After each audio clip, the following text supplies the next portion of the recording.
All right. Hey, just excited about doing another podcast here today. And so when we think about, right now as we're filming this, we are in the end of 2025. This week is just happens to be Christmas week. And so, thinking about all the things that people try to get done, don't always get to it. It's just fun to go, okay, well, why don't we just do a podcast and talk about what next year may be like? And so, as we do that, today I get to have just an incredible guest on. His name's Ken Cox. Ken is, we were just talking before the show right now, and he was telling me about all these like things that are going to happen in our world, and he's thinking it's going to happen as soon as 2026. So we'll talk about that. We'll jump into that. I was just watching a whole bunch of, I do a whole lot of AI stuff. My background, I have a master's in educational technology. And I was watching, Ken, I was watching all these, the part of it was 60 minutes, shows that they were talking about stuff coming on. Then I did Stephen Bartlett's, he had somebody come on. That was like a 2.5 hour show. Oh my, I can't remember the guy's name, but I was like, OMG, this is hitting at a level that is just incredible. So maybe we'll talk about some of that stuff as well. I think about what does it mean to live boldly in purpose in 2025. I have a granddaughter. I have 8 kids and 16 grandkids. And so December is crazy birthday month. My wife's birthday is in December. Her sister, she has 2 sisters. Their birthday's in December. My dad's birthday's in December. I have a son-in-law's birthday in December, and I have 4 grandkids' birthdays in December. One of them happens to be today. She just turned 8. Another one was yesterday that she just turned 6, and one was Friday that just turned 3. And I'm just thinking about their lives and what that's going to look like, because you're talking about 2026. They're not even adults until 30 something, 35, 36, or something like that. What kind of world are we leaving with them? So we're going to hit all that. But before we do that, I want you to tell your story, Ken. 5 minutes, 10 minutes, 20, whatever you want, how you got to be where you're at. Ken also has a podcast, which is so fun for me because, sometimes you can attest to this. You don't have to just shake your head, yes. But sometimes we get guests on our shows, and it's like pulling teeth sometimes to get them to answer. I've only had a few like that where the guy's like, I was so excited to have him. He worked at the BSU at a historically Black, university for 40 years. And I'm like, I can't wait to just find out what happened in 40 years as you talk to all these students. And I ask questions like, so you got to work at the BSU. Were you able to talk to students, about some really cool stuff? Yep. Okay, all right. So you're there and you're working with them. Were you able to kind of see their lives and the things that they do and how they grew up? Yep. I'm like, That's tough. Yep. oh my gosh. But when you get to talk to somebody who has 4 or 5, 600 episodes and is used to asking questions, I think what's fun probably for you on just doing it with me is you don't have to control everything and make sure everything's working. And you just get to answer questions and talk. So excited to hear from you. And go ahead and just tell us your story. And I can't wait to chop it up right after that. Awesome, Dr. B. Thank you so much for having me on the show today. I appreciate your time very much too. So we're obviously the world's changing, right? We're going into 2026 and we just don't necessarily know what the future looks like. And I'm looking at it from a completely different perspective from most of humanity. I was misdiagnosed with dyslexia as a child in 1980. I've been diagnosed with autism as an adult. But what that did for me was it put me in a very unique position very early in my life. So although I grew up in a very dysfunctional environment, my mother was very, very adamant that I would get the support that I needed. She didn't know what that was, but I know she fought for it every single day. what we found early is that if I could do work verbally or on a keyboard, I could excel in a lot of ways. So I was put on a keyboard at the age of 7. And around that time, I was also going through a lot of other challenges with my special needs, my neurodivergency. I didn't know how to deal with a lot of things. So they ended up putting me in the special school district, which put me on a different path from everybody else. And so it was just a very bizarre time growing up. But I always had a keyboard. And my therapist said, Ken, you got to write every day. And I've written about this a bunch of times. But so I started writing every single day at the age of 7 on a keyboard. And in my adolescence, 13, my adoption finally went through. I became Kenny Cox instead of Kenny Schneider. But I was in a lot of trouble, right? Nobody understood me, and I just kind of ran the streets and kind of did whatever I wanted to do. Not much different than today, unfortunately. But, I love it. I love it. So, I get in some trouble, and I can't hang out with my friends anymore. So where I find myself is on Main Street, America, Main Street, Arnold, Missouri, the town that I grew up in. And I'm harassing these small business owners, right? I don't have a better explanation than harassing them, but they take me under their wing and they show me stuff, right? They show me how to, one guy showed me how to solder and how to solder, slot car tracks for adults and stuff, so that we could, so I could earn money and buy slot track time. The pool hall guy let me clean pool tables so that I could earn pool hall time, things like that. Then I started my first company at the age of 14 years old. I started a vending machine company for the pizza place that I worked at. And that puts me into entrepreneurship. And I made a hell of a career from 1999 until 2017, primarily being a liaison between business and technology, being like what you would call a sales engineer. I built a lot of data centers. I built a lot of really important infrastructure for the internet throughout the years. And as we come to today, I guess it was 2022, AI GPT 3.5 hits the market, instantly realized this is different than anything that we've ever seen before. It's behaving differently. I went directly to MIT, signed up for their 16-week AI for Business program, went through that, and I've been absorbing everything I possibly can since then to try to be, and what I'm coming to the conclusion now is that I don't think we need liaisons between tech and business anymore. I think we need liaisons between compute and society. And I think that's where we're at. Unless we turn AI off, which means turning the internet off, turning off blockchain, it's going to keep progressing. Our governments aren't ready for it. Our people aren't ready for it. What I know about power and what I know about change, if I try to outpower something more powerful than me, I lose every single time. And change is scary, and people need people to sit with them through it. So those are the things that I'm trying to put together, and the products and services that I'm launching now going into the future are things that support that. Yes. Oh my gosh. Okay. I tried to keep it short. Yeah, no, I love it. There's addiction and chaos and all kinds of other fun stuff wrapped into that story. But that could go for hours. Oh, yes.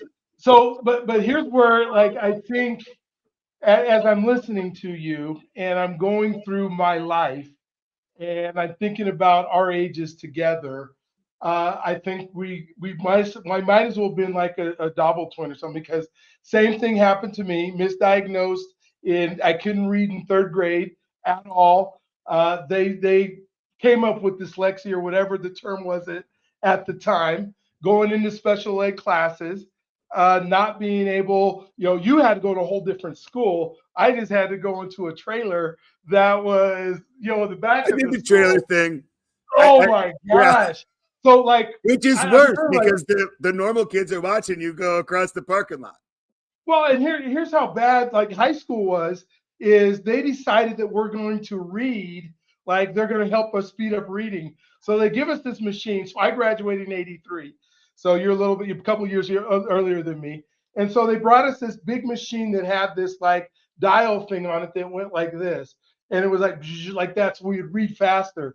Well, it was in this big box that we were supposed to carry around school all day that just said, hey, the special ed kids are coming in the hallway.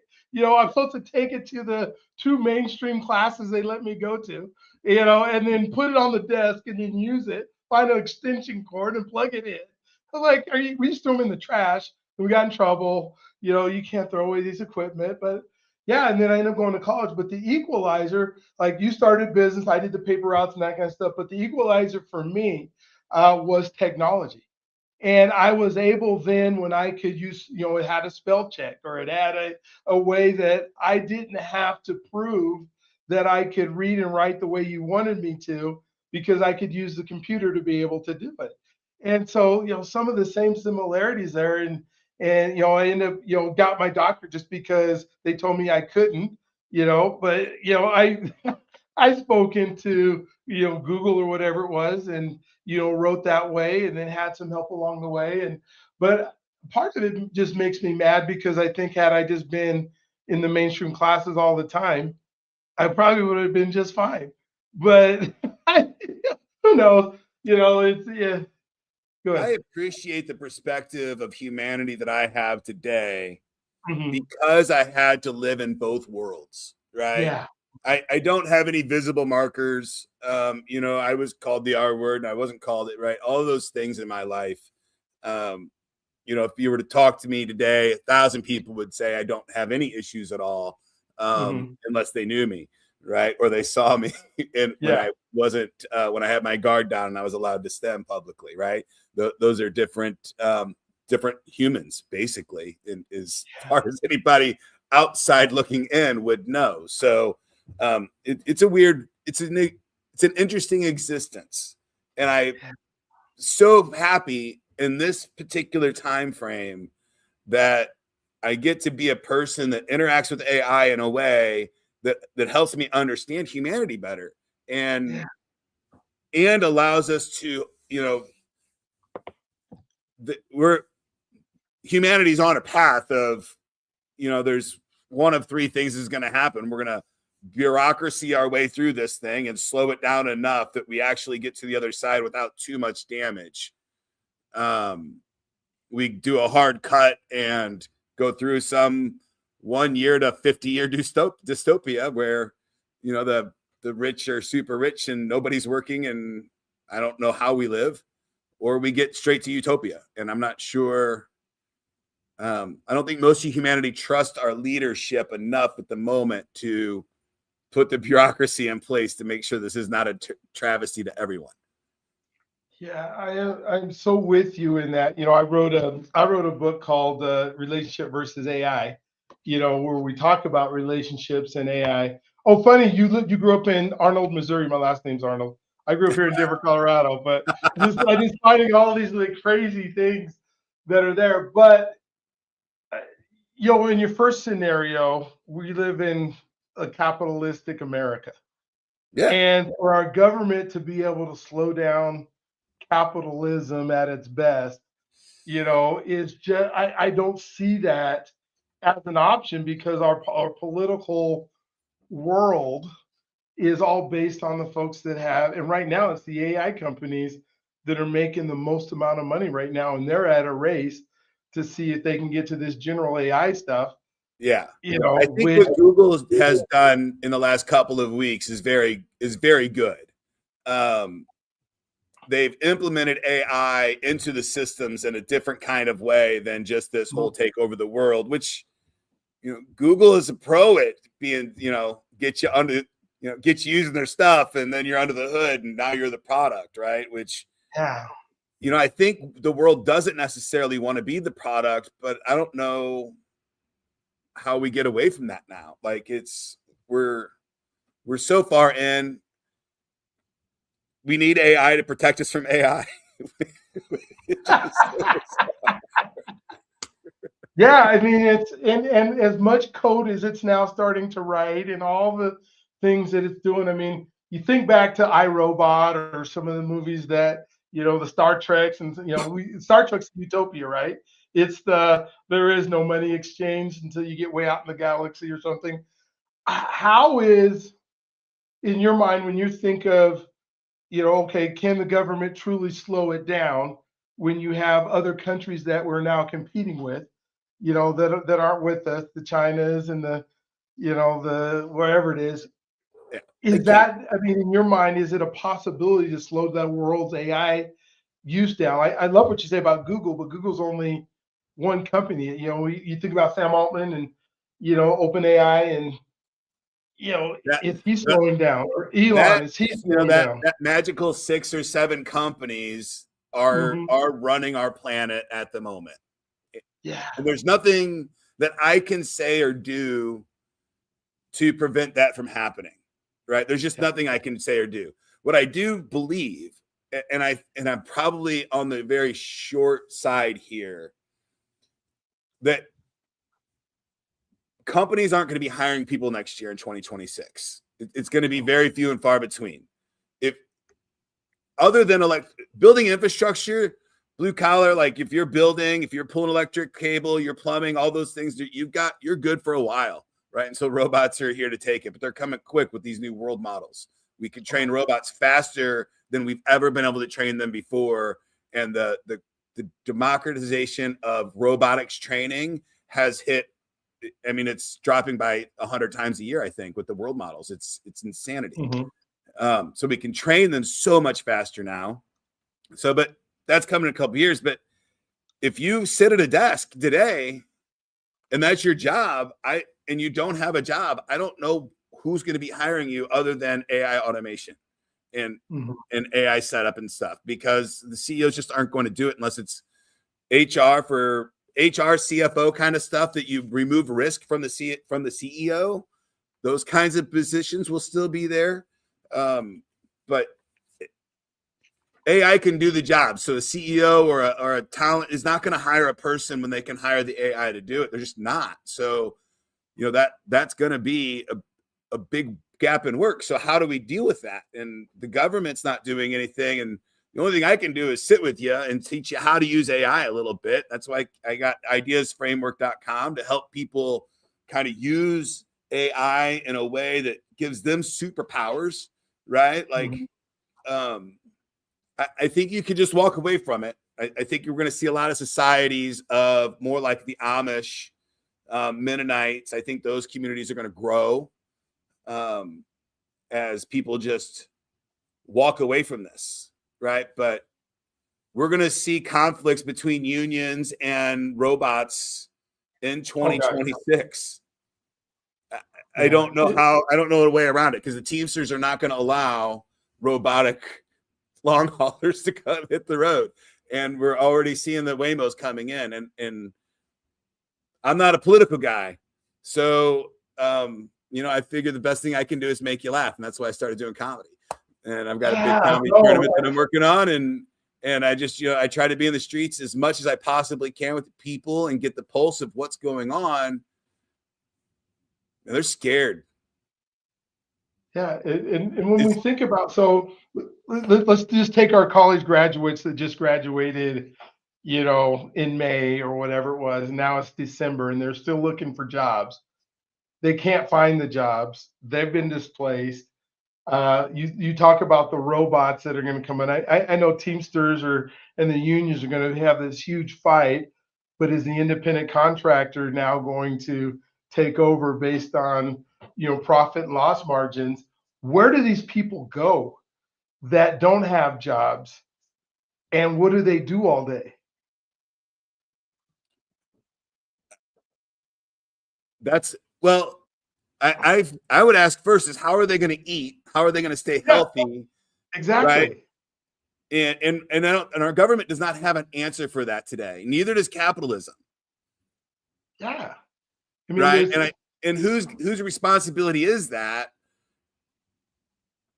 And I think it's capitalism's responsibility to figure it out. I think it's the entrepreneurs to say, hey guys, And I think that's why Google's doing a good job right now. They know that they can't just displace the entire workforce instantly, right? It's got to be some kind of universal income or food. Like, I think we got to separate humanity's value from their job title.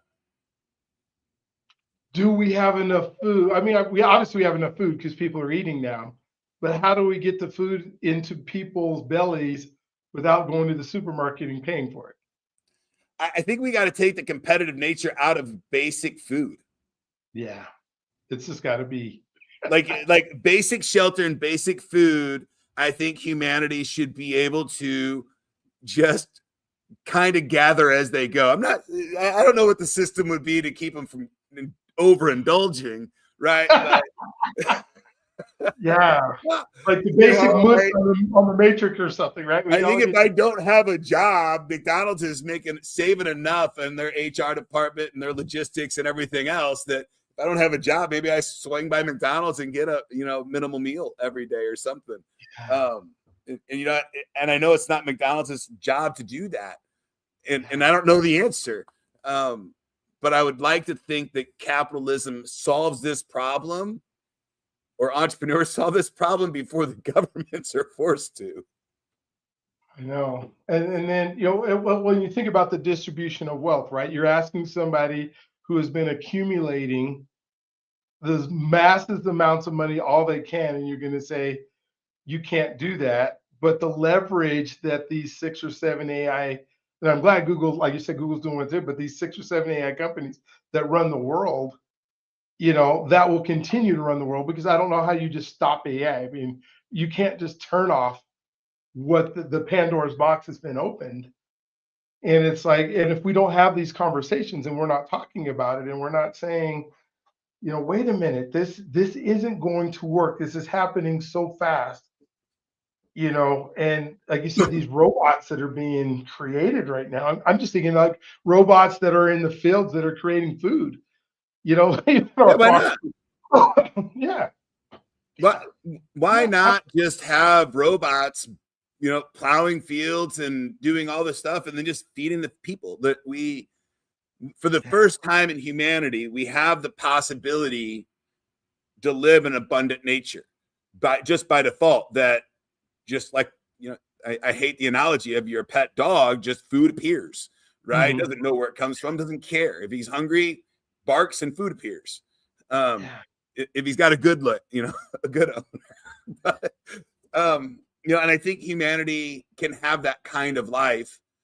I also believe that if you want to work, you should be able to do that. You should be able to find meaning in your creation, and that could be more artistic, or I believe that's going to be in the data centers long term, or next to the robots, working with them side by side, and having that kind of relationship. But what I'm seeing right now is a very clear separation between shut it all down. Like this is like a Second Amendment kind of conversation appearing in front of us for, kind of world that nobody knows what to do. And if you don't understand AI, the only way to get rid of it now is to turn off all electricity. Oh, yeah. That's it. The only way to get rid of AI now is to outlaw electricity, because as long as there's 12 volts somewhere, I can create an AI, because that's out of the bag. We know how to do. We have discovered where they live. Or whatever it is. Hold them out of the ground. Yeah, So they are the aliens that didn't show up from outer space. Whatever it is, however, whatever spiritual, neuroscience, electrical science you want to throw behind what AI is, I promise you, the only way to get rid of it right now is to shut off electricity on planet Earth. Yeah. And we know that's not going to happen, because it's dependent on our ability to live in the cities and have 8 billion people on the planet. Right. How does 8 billion people live on the planet, or 6 billion, whatever it is now? So then you run with it. Yeah. And that's what they're doing, right? Unfortunately, I don't think everybody's running with it ethically. I think everybody's got differences of opinion, and that's running. The benefit, though, is the kid in his basement. The scary thing and the benefit is the kid in his basement is as powerful as the government. Yeah. Yeah. When it comes to technology now, or the differences are slight, right? There's so small difference that, the powers that be, I don't know how they're going to deal with that. I don't know how they're going to manage this at all. But I know that they've got to be frightened. Yeah, I mean, and you think of, like, when I think of our government, right? They're people just like us. They're just got to be just as frightened as we are, as they're trying to live in a world that's even 20 years old. As technology goes 20 years into the future, we're still trying to solve problems from 2008, 2009. 15 years ago, our government's right, they can't keep up. I mean, it's just, it's Dr. B, there's I watch a lot of the guys from Google, and I practice and I study their business models and their tactics and their strategies. And Steve Jobs was famous for being that, hey, I cannot start new innovation inside this system. So if we're going to start new innovation, we need to create a whole brand new department. Like, it cannot have any of this stagnation from the old system at all, because it's got too much system cache. It's got too much system history and too much system memory in it. And that system memory will leak in this new way of doing it. And I don't know how we do that for humanity. But it sure as hell feels like that's the approach that needs to be looked at. Capitalism has been a breaking a linear system for profit for a long, long time. And I love capitalism. I think it's the greatest way to move achievement fast in any kind of system. But the concept of digging, burning, exhausting is how we use the way to make more money in capitalism. And there's no ethical requirement to recycle that exhaust. And we do that in data centers. We're doing it right now in the cannabis world, right? We just moved it to a Schedule 1 so that we could do research, so that we could break it apart into its tiniest little pieces and sell you one piece at a time, right? Instead of just allowing the whole plant to go to market. And that's where I'm seeing the gap, right? That the gap is, hey, I think these things are great, but humanity now we can use that exhaust for humanity instead of just letting it go, because there's going to be a lot of people that aren't working. And I think I hope that's where the answer lies for humanity, is that we have to reclaim the exhaust and give it back to the rest of the world, because these mega guys are going to eat. And they're going to eat well. And they'll eat well, and their exhaust can feed the planet. But they've got to engineer it that way, or it won't. Well, and I think, Evan, when I think of what's going to happen sooner than later, like if we think of 2026, that's in 10 days, right? We have a full year. If you and I are having this conversation a year from now, and I think of countries like Kenya or India, where unemployment rate is already at 70%. And a lot of those folks are, it's not a great example of what people do in order to eat, to be able to move along. But when that comes into America, when we have this employment rate that jumps through the roof, possibly next year, I think humanity is going to figure it out. We always do, and we're going to figure out how to live. But at the same time, what do we do in the meantime? Like, what does our life look like if we don't take our own measures? So, Dr. B, I keep getting this question over and over, and to me, it seems so. I don't understand the question. What are we going to do? What are people going to do with their lives? And this is when I step back and I hear that question, it sounds so stupid to me, because 90% of the people that I talk to hate their freaking life. So why do they want to keep it anyway? So my question to them is, hey, if you were fed and you had reasonable entertainment and you could go to a good show on Saturday night, why do you want to get up and go to the shitty job that you complain about all day anyway? So let's talk about that side of the fence. What are you going to do with all this time that's available to you?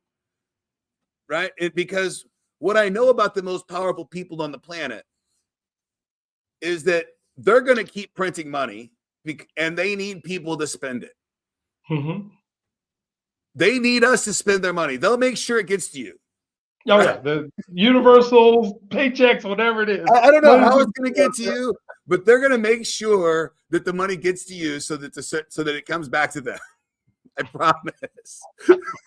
I love that analogy. We're gonna figure out how to get money into your hands so you can get right back to us, so we can buy more crap. Yeah. It's not about the money; it's about the status. Yeah. Right. So once you realize that, and you step back and say, "Wait a second, am I fulfilled?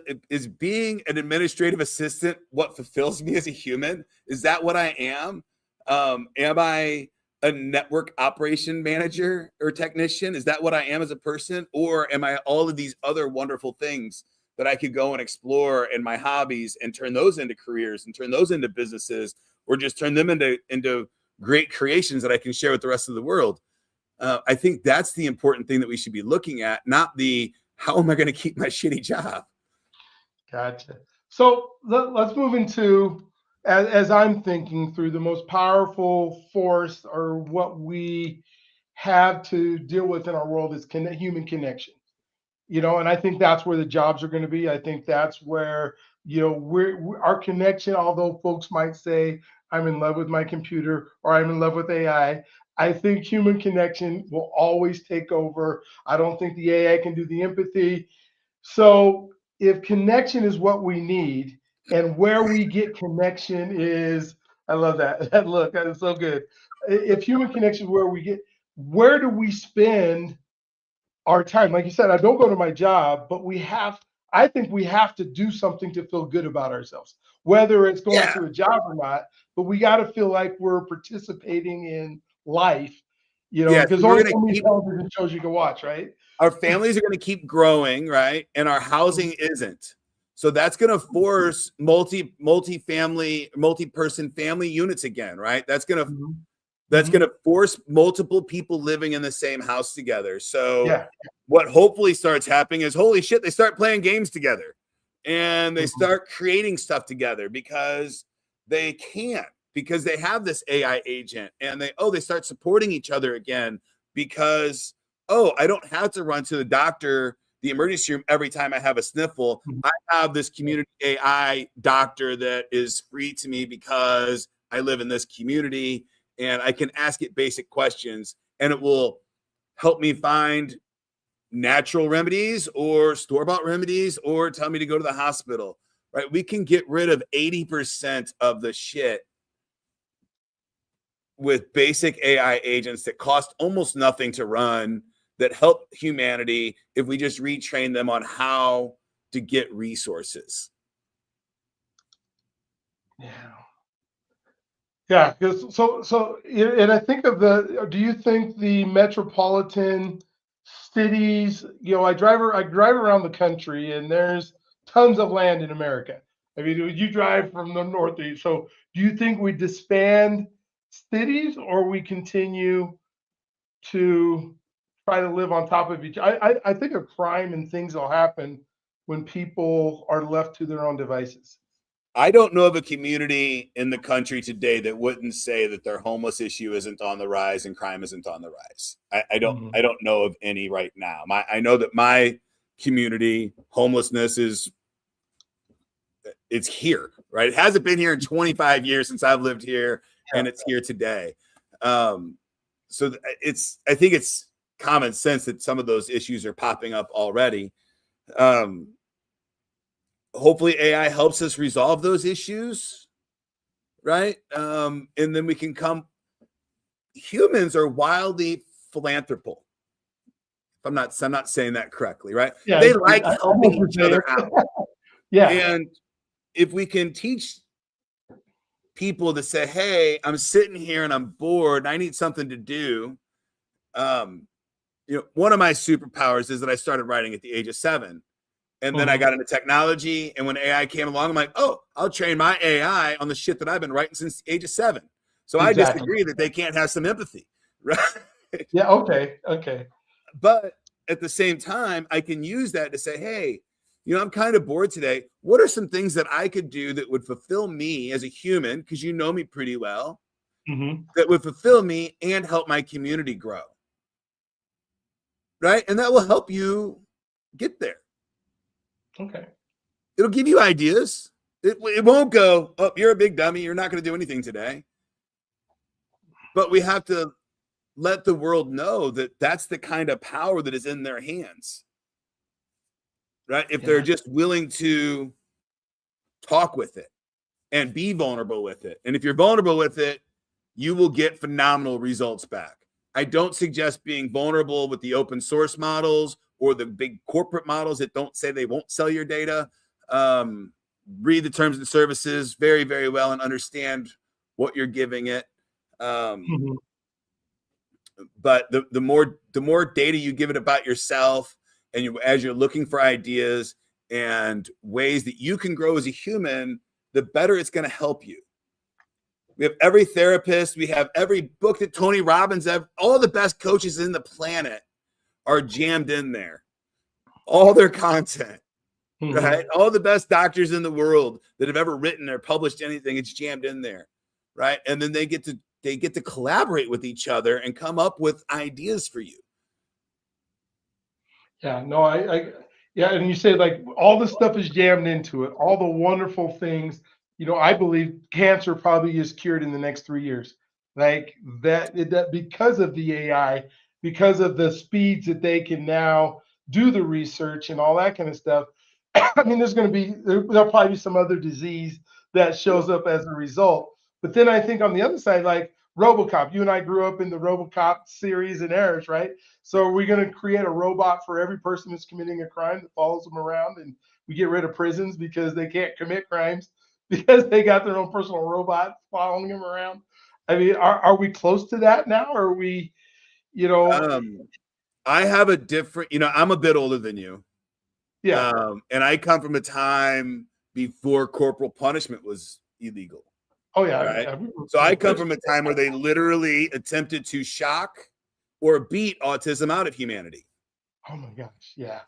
So I have a different view than most people, that especially younger people than me, right? Because if you're 10 years younger than me, you have no context about this at all. Oh gosh, yeah. Institutions in America, the electrocution, because electrocuting autism was like a very common practice. And if you don't know what that is, it's rubber block in your mouth and they electrocute you. Yeah. I have a different idea on establishment and holding people in boxes on our planet. Okay. Agreed. Unless you are actively violent or actively a threat to humanity or other people on this planet, I do not believe you should be restrained in any way, shape, or form. I'm with you. And that's just in any man that believes they have the right to do that to another man on this planet. I just have a disagreement with them about that. So I'm with you. Yeah. Well, you see the mass incarceration and the business that it has become.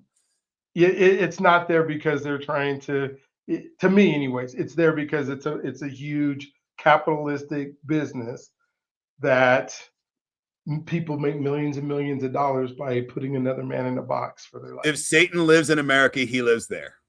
Yeah. Okay. And I don't have a better way to say it. I'm with you. Yeah. It's a horrible system. It's not good for humanity. It's not good for anything. I don't know how to fix it. I can cry about it once a month when I think about it. But that's the best I can do right now. And then talk about it openly and honestly and hope that,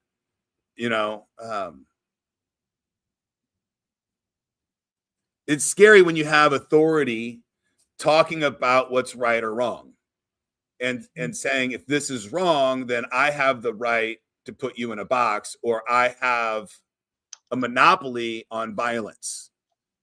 Wow.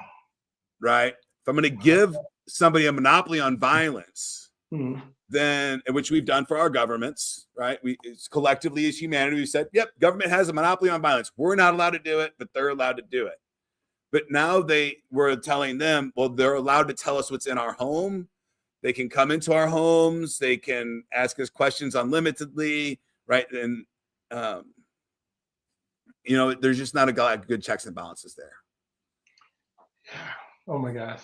And we could spend so much time on just talking about this system and because how it is.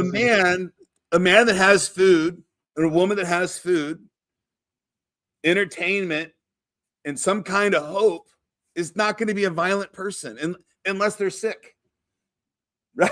Get them the help, right? Get them the, and then they need help, and that's just how I sit back and look at humanity, and I look at our system, and I'm like, oh, we just beat the sick,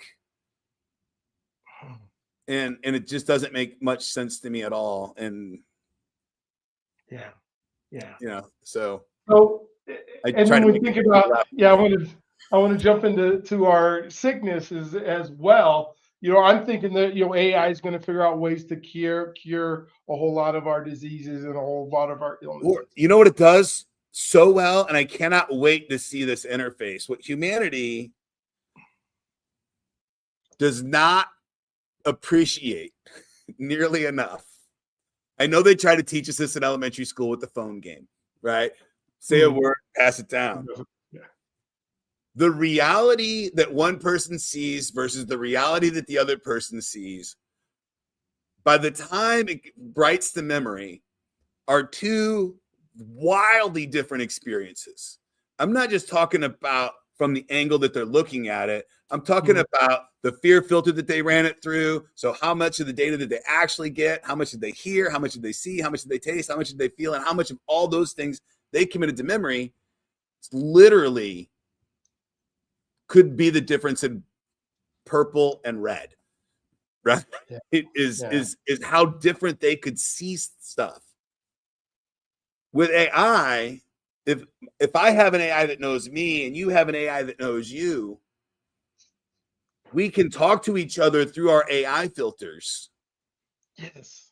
Yeah. And communicate in a way that helps us understand each other, not quite telepathically, but somebody that understands my triggers, my fears, my fight or flight sequences, somebody that understands all of yours.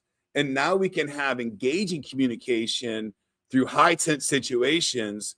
And I believe that's what we'll need if the government's saying we actually have aliens, so they're not going to electrocute people for saying that now.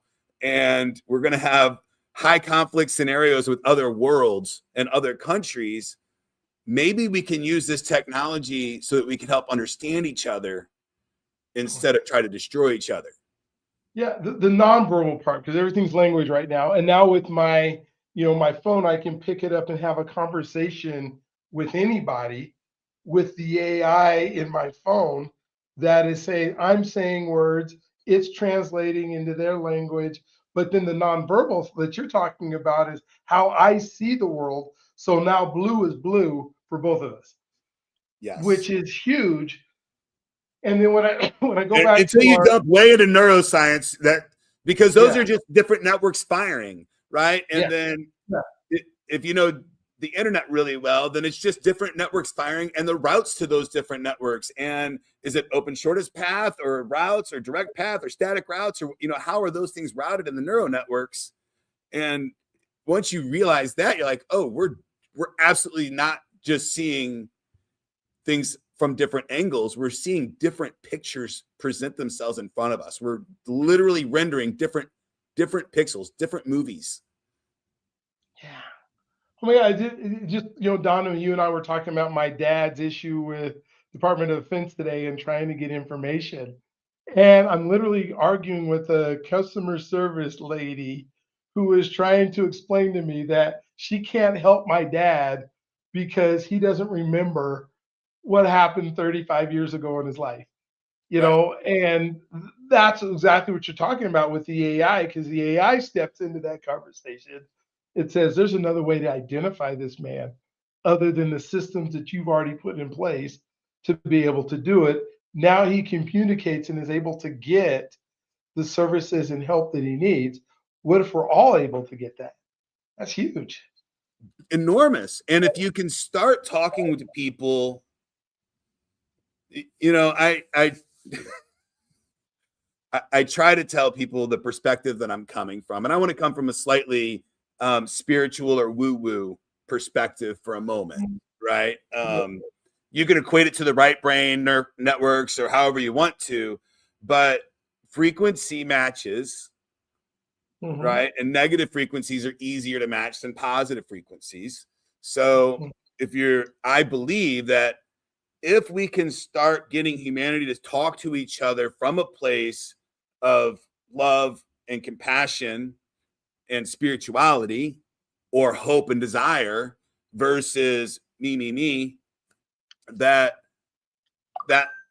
ego will start to diminish a little bit between each other, and that frequency of love and understanding will expand.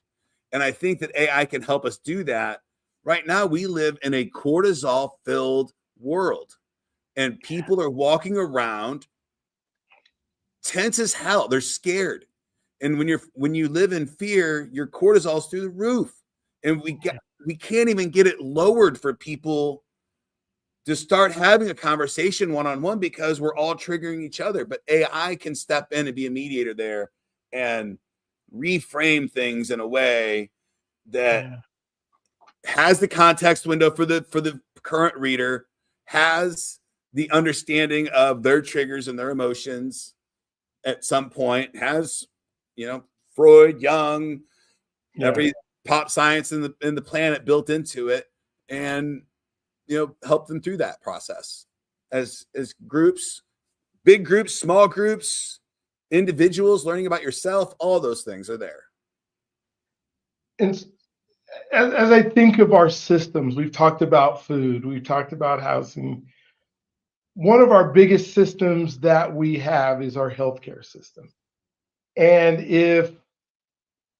if AI solves some of the diseases and the need for our pharmaceutical companies and our medicines, and it brings our cortisol levels down, and we're not having all these dopamine hits with, you know, how you know, phone, whatever it is that is creating our dopamine hits all the time. Now we have to get along with each other.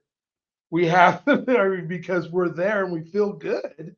Yeah, we need a serotonin, oxytocin first environment, not a dopamine first environment.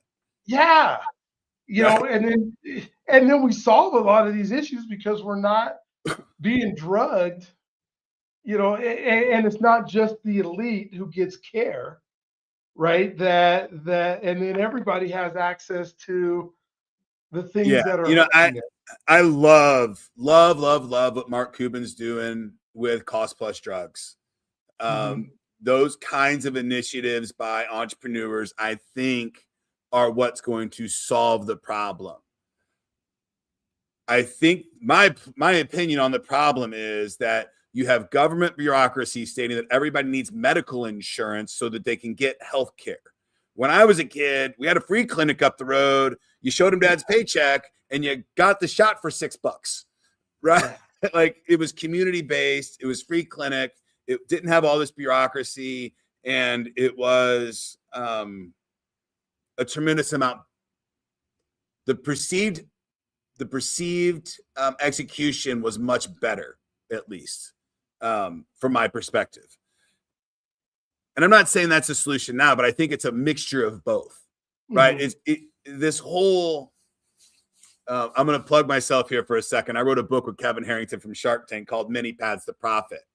And, you know, earlier I said, if the devil lives anywhere, it's in that spot. And I think where the devil lives is telling people that there's only one path in any scenario, right?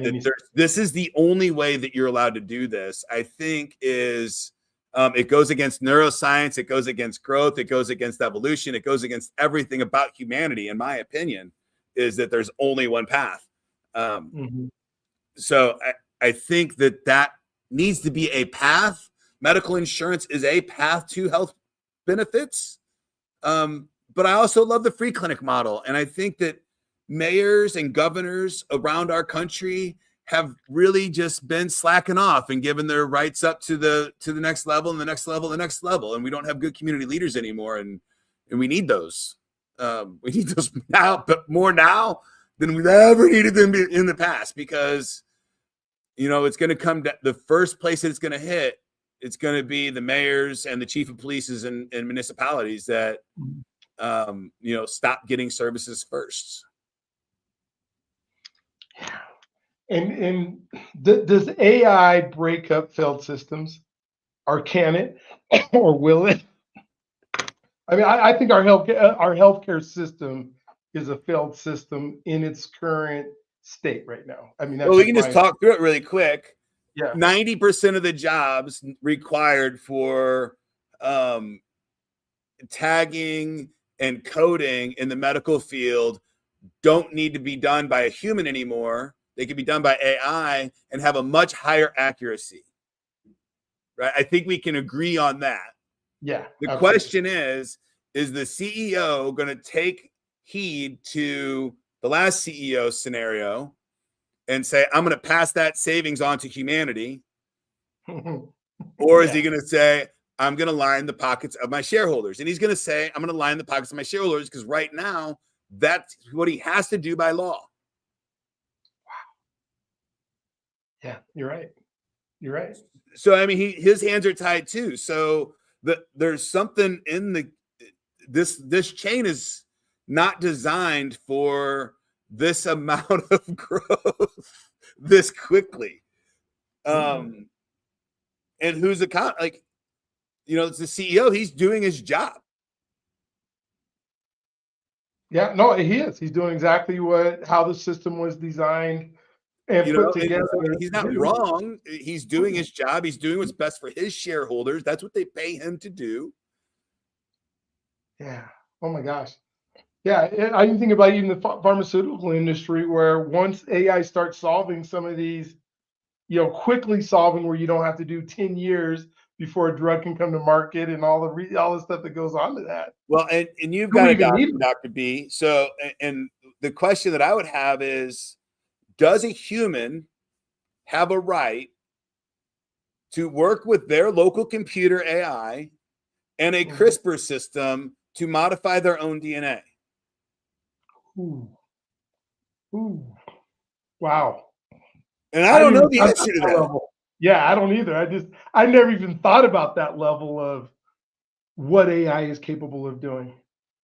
Oh my gosh. Now, let's say that person is nonverbal autistic, but can type, and believes that they've come to a solution that they can use CRISPR to change the protein that will connect a neural network from their cognitive to their linguistic system. Is that, I mean, we're living in a world right now to where in America they're legalizing psilocybin to make that happen naturally. Yeah. Oh my gosh. But all these things are like, when I was really young, I wanted to be in entertainment. And I love entertainment. I wanted to make movies, and I've made a couple shorts. And I remember when I went into IT and building data centers, people would ask me like, can we do that? And I'm like, we've made like the moon come up in the middle of the day and move. Like, we can do anything we want to do as long as we get creative with it, and we can figure it out. Like, if I can make the moon come up in the middle of the afternoon, well, we can do anything. Yeah. So, oh my God, see, because we started the show talking about 2026, right? We started it this last next year, and we've talked about doom stuff. We talked about amazing stuff. But what is me as a human being living in Denver, Colorado, that is hopefully creating relationships and making a difference in the world, and want to make impact? And want to make impact. Yeah. I see three paths, and the majority of the paths that I see are people, and it's the saddest path that I see is people just kind of walking blindly, not making any decision. Gotcha. Right. Okay. Mm-hmm. I believe that we're going to need leaders of high adoption of AI and leaders of non-high adapting AI or separationists. Like, hey, I don't want to be part of that society. Right? Yeah. I think that society owes it to the rest of humanity to say, okay, if we were really in a free world, then I should be able to leave.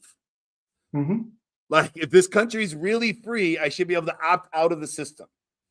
And I think people are starting to ask for that. So, and America has that right now. It's Amish, it's those kinds of communities, right? Yeah. So, I think leaders in that kind of non-digital world, hopefully they use some of the technology because it's phenomenal and they can really, get a good community basis set up with, helping them with engineering, drawings, designs, all that kinds of stuff. So they don't have to reinvent the wheel over and over. And then leaders that are just going to be high users of AI. And in that case, my best advice is play, right? First of all, understand that every way that you used the computer before, rethink it. If you can move to voice and you can move to audio, you will be if you move to voice instead of typing, you're going to be 7 times faster right out of the gate, and your computer can take it without a problem. Some apps and stuff that go there. DictateNow.ai would be my recommendation for that. And then listening to it, understanding that eyeglasses are going to be coming in hard 26 by 27, and they're cool. They work. It's really, really cool stuff. It's going to get you away from your phone, right? Because you're not going to pick it up all the time. You're going to just see your text message kind of zip across your face. It'll be okay. You can talk to it. And because there's no way to know what's going to happen next, my best advice is to dream, take your wildest ass dream and ask ChatGPT, how can I accomplish this in 2026? How can I do it and do it quickly? Yes. How can I do this? How can I get started in a real meaningful way with all the tools out there today? If it's make a movie, if it's start a cupcake business, if it's, start helping, autistic kids at a local gymnasium, whatever you're wild, like that thing that you've been sitting on the couch thinking, man, what do I want to, I've always wanted to do this. Any of the GPTs, I don't care if it's ChatGPT, Claude, X, whatever one of them, say, how can I do this? Might be a plan, and then just start running. And if you stop liking it, pick a different one, and just play with all the tools. Yeah, I mean, you get to play, you get to learn and see if this is what's for you, because you might think it might be something I want to do right now and realize, oh, I hate doing this, and that's okay. That's okay. That's totally okay. To say, oh man, I didn't like doing that. That sucked. Yeah. Like I thought, man, I had a bounce house company once, and it was great for a couple of years. And then I had to set those damn things up on the weekends when somebody didn't show up for work. And I'm like, I don't like doing this anymore. This is no bueno. I'm not doing that anymore. I'll get rid of that thing and I'll go into something else. I think the book Who Moved My Cheese has the scrim, and I think it's the world of the guy and the gal that's gonna be out there searching for new resources. And what I think they'll find is that you don't have to look very far, and you'll find some pretty big chasms of opportunity that you can walk into, at least for the next 5 to 10 years, while we're fixing all the broken stuff with AI and trying to figure out how to automate new stuff. But I don't think it's looking good for the people that just have a single desk job that's highly repetitive. Yeah. Or you're in a factory doing assembly stuff, that kind of stuff. It's not going to happen. And I don't know what happened with the restaurant workers. The self-driving vehicles are coming, right? I mean, and the bad thing is they're better. Of course. Yeah. Oh my gosh. It's a better experience. Yeah. Oh my gosh. On January 17th, I'm going to do a free goal setting workshop that integrates AI into it. I would love it if you got some time, an hour during that day or a half hour, where you could just come and talk about what it means to dream big and let the AI help you to be able to do it. Because I think you're right.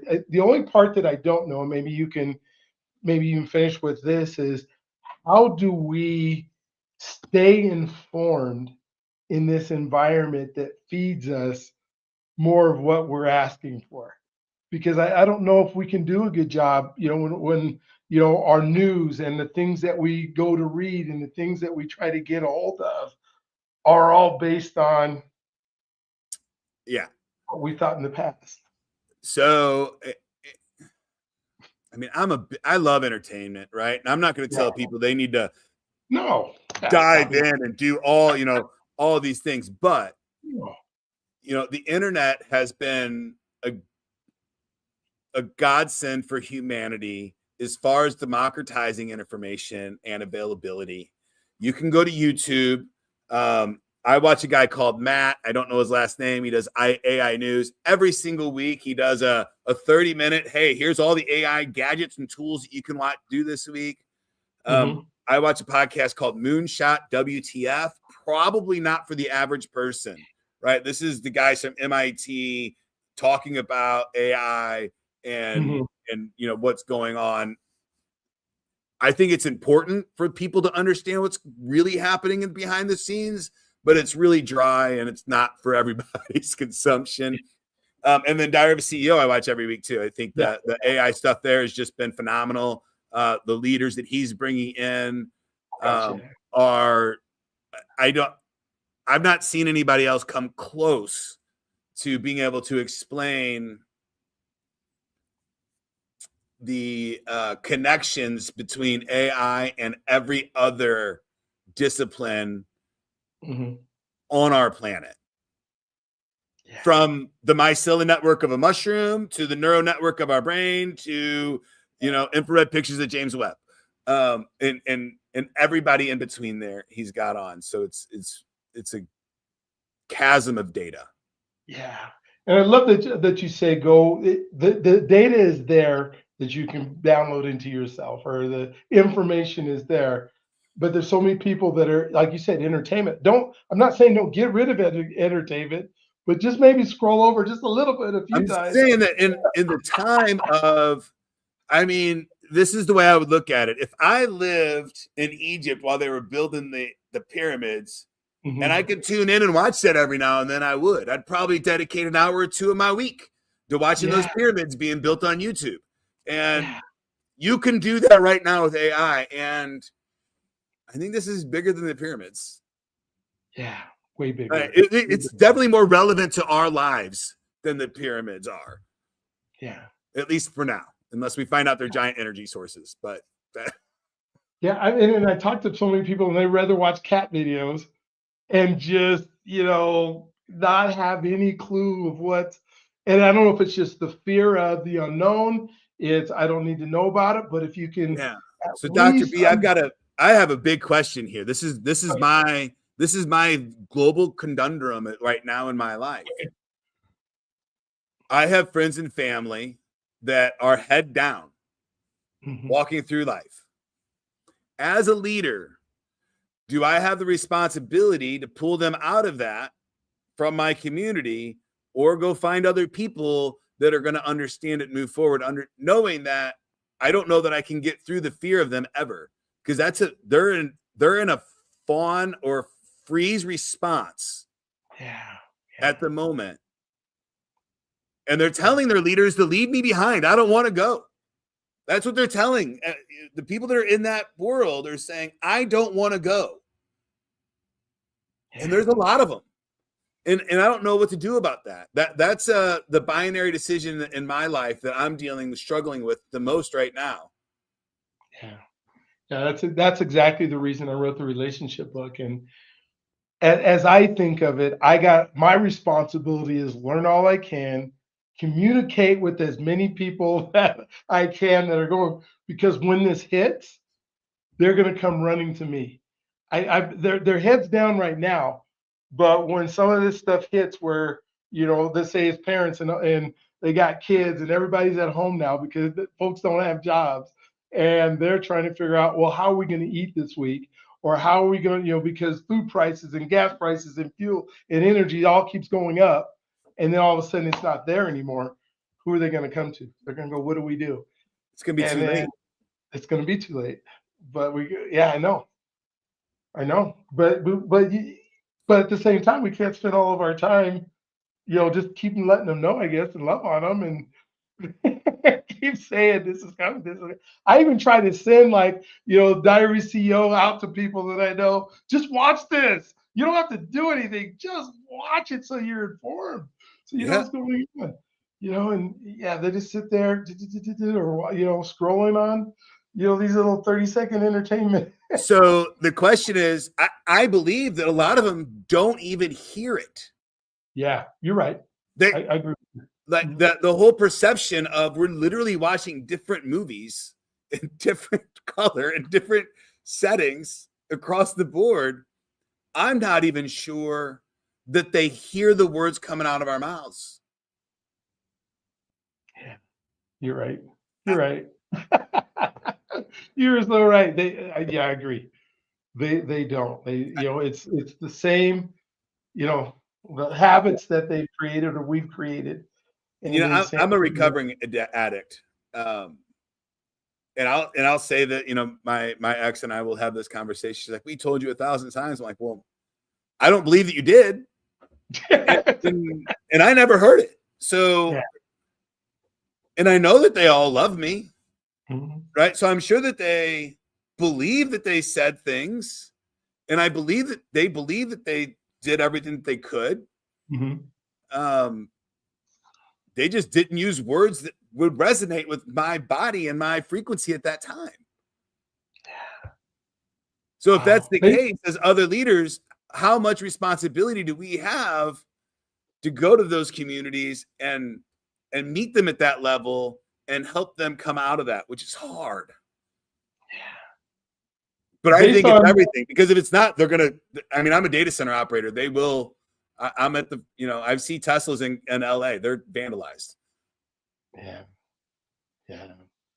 And I want to go back to like where you were talking about earlier, where in the neuroscience of it, the AI can help us in that communication. So maybe this is something that we have to team up with our AIs to reach our relatives or our people and our friends, figure out where they're at, download as much of them as we can, and say, "Hey, how do I communicate this to this person? Because this not going in right now." I have a friend of mine that works at Bear, Uh-huh. and he wrote the AI that scans all the world data and Mhm. says this is the best acre on the planet to plant this seed in this time frame at this time, at this hour, and this 1 acre is the best place in the world to plant it, right? He's been using AI to do that for years. I just don't think people realize that can be that kind of power. What you're saying is the same deal. Like, hey, this is like with the DNA structure and stuff, throw that into AI. It's amazing what happens. Yeah. It's it Yeah. looks magical. Mhm. It looks more like magic than anything else. Yeah. Oh my gosh. Uh, uh, Especially if you come from x86 compute. Yeah. Yep. And Yes. Yes. especially if you were the i386 kid Yep. going through your P, and then now you see this, and Yeah. Oh my gosh. Yeah. instantly you're like, this is like nothing I've ever. This is completely different. And then when you go in and you start researching it, and you're like, oh, this is not compute like we've ever done before. This is inference. Yeah. Oh yeah. This is inference. There's and as far as I can tell, Dr. B, there's no difference in human inference and AI inference. Mhm. I can't tell. I can't figure I out the can't tell difference. either. I can't tell either. I mean, maybe there's some super brain people that can see the difference. I don't see it. Yeah. I remember the punch cards and trying to get the thing to add up to 25 and then to go and to literally pick up my phone today and have conversations with another being person, whatever it is, that are full out conversations that are helping guide the things and some of the decisions that I make because it has the information that it can give me that I can make a good decision. Where even 5 years ago, 8 years ago, I couldn't make the same decisions I make today with the information that I had because I didn't have access to or if I did, I didn't know how to access the information that I needed. Yeah. So I, And I do coaching, right? And I say I'm a creativity coach, but when I'm training people creativity, it's really like breaking down boundaries and all kinds of other stuff, right? Because you got to look deep inside. And so I deal with a wide range of kinds of humans, right? And this is something that has happened to me multiple times. I'm not going to go too deep in, but I have a couple of clients or people that I deal with that have 100% belief in the fact that they've been abducted by aliens or that they are a being from another planet, right? I personally have written about my own time travel, right? And published. It's in my book. I believe those are neural networks firing in the right side of the brain primarily that we don't necessarily access very often. And they get triggered under severe trauma stuff. And we create these crazy ass pathways in our brain. Historically, I would have written those people off as crazy, right? They're crazy. I can't help them, blah, blah, blah. But working with, and I have an offline AI that I work with on my computer at my house, right? So I give it all these information. And what I was never able to coach through before, and what I came to the realization is the AI is like, well, if somebody told you that they believed in Jesus, you would take that at face value. So what's the difference if they think that they're from an alien?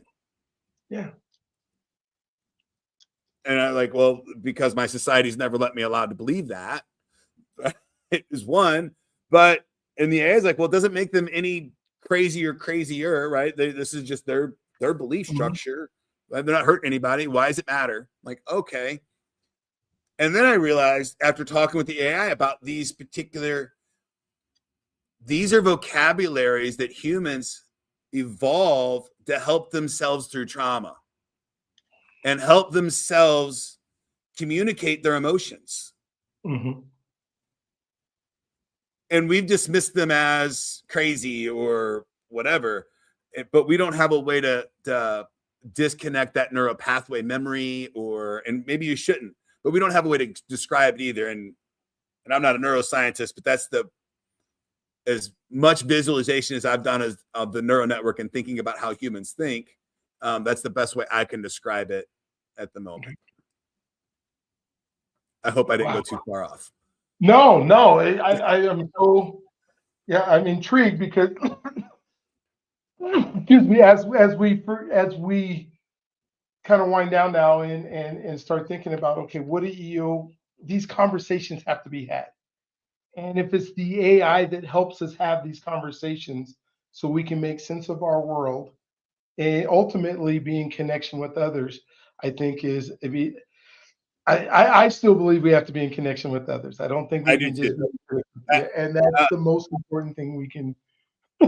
If that stops, we're done. Like, there's just, humanity's over. I don't think that's what humanity wants. I think we want to strive and thrive. I think humanity at the moment is seeing the emergence of global fear for the first time, humanity's looking at something that could be a predator. In 20,000, 100,000 years, right? So for the first time, we're looking at something that could be a predator. And we're looking at two things that could be a predator. Our government's saying there might be aliens, right? And now we have this AI thing. And the only reason that we can run tribes bigger than 100, like the apes and the gorillas, is because we look at another tribe, we're like, they're probably not going to mess with me. And we get to walk by, right? But we're getting to the point where we're like, I don't know if they're going to mess with me or not. Yeah. Oh my gosh. So cool. Ken, this has been an amazing conversation. It's been fun. It's been so fun. What didn't we talk about that you want to make sure that everybody, that our listeners all know, and how, whether it's getting a hold of you, watch your podcast, all the things that connect us? Yeah. right? So the big thing that I've been doing, and my big push for humanity, because I also think that festivals and communication and real touching people is going to be important. And I believe that humans need to be able to create their own brands and go out on their own. So I've started a comedy competition called the goldencox.com. It's goldencox.com. Starts February 8th is when open voting starts. So anybody out there that wants to be a comedian, put up their 10 minutes and we're going to have a great competition. And right now I'm still looking for judges. So I've got some great celebrity judges on board. What we want is the lead with, compassion and spirituality and love instead of ego and fear. And that's the kind of comedy that we're trying to join. And I think that the best way to do that is to get microphones in as many people's hands as possible and get out into the world. So that's my attempt at softening this blow. Gotcha. Oh, I love it. Thank you for doing it. Thank you for bringing out that, with all the fear and the things that go in the world, bring out the thing that makes us most human, I think, is laughter and humanity and the I wanted ability. to start a comedy competition, and I'm using AI in a massive way to help me do that. So I'm putting my money where my mouth is, right? I'm doing what I'm telling other people to do, and I'm writing about it every day and sharing that stuff. So, you have the ability today to do literally, you have the ability to chase your wildest dreams. I love that. And I love what you said about whatever that is. Talk to AI, figure out, ask AI, how do I do this? Yeah. Oh my gosh. Yeah. Yeah. Well, thank you Absolutely. again. It's been a fantastic conversation. I can't wait to have more with you. I'm going to try to convince you somehow to come on the 17th for just a little bit to talk about, what does it mean to set our goals? What does it mean to go to the next planet while we do it? Are you going to Podfest? I need to. I did not have not signed up for it yet, but I need to go to Okay. Podfest. I'll be speaking at Podfest, January Okay. 15th. Okay. Yeah. Why have I not signed up for that yet? I need to be there. I'm gonna go find you. I'm gonna be there. Yeah. I said I was gonna go. I told myself I was gonna go, and then life happened, right? I haven't even looked back into it. So, oh Absolutely. my God. Yeah. So definitely we will be there. So having a fantastic day. For those of you, if you haven't watched any of these episodes before, we just keep having fun. We keep doing it. Go ahead and subscribe, notifications, whatever those things are, so that you can continue. My advice is get on something that's going to improve your mind, improve your knowledge, improve what's going on. Entertainment is great. We all need entertainment. And sometimes you can learn through entertainment. But if all you're doing is scrolling back and forth and hitting those dopamine hits, learn most about the world as you can. And we will continue to bring the best this, that we can. So you guys have an awesome, incredible day. Don't forget, to me, your God's greatest gift. And we will talk to you on the next one. Have a good day.